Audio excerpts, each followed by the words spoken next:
Hello, I'm in my library today where I get many great ideas from virtually hundreds of different books written by some really great people.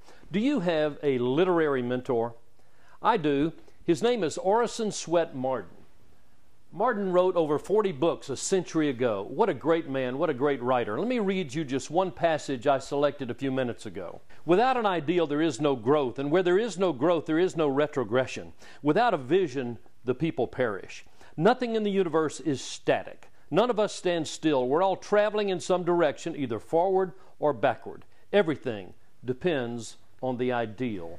Do you have an ideal? Do you have goals and visions that will help you live a life of refinement, to help you do and be the best you can become, and to help you go to the next level, to the best life you could have?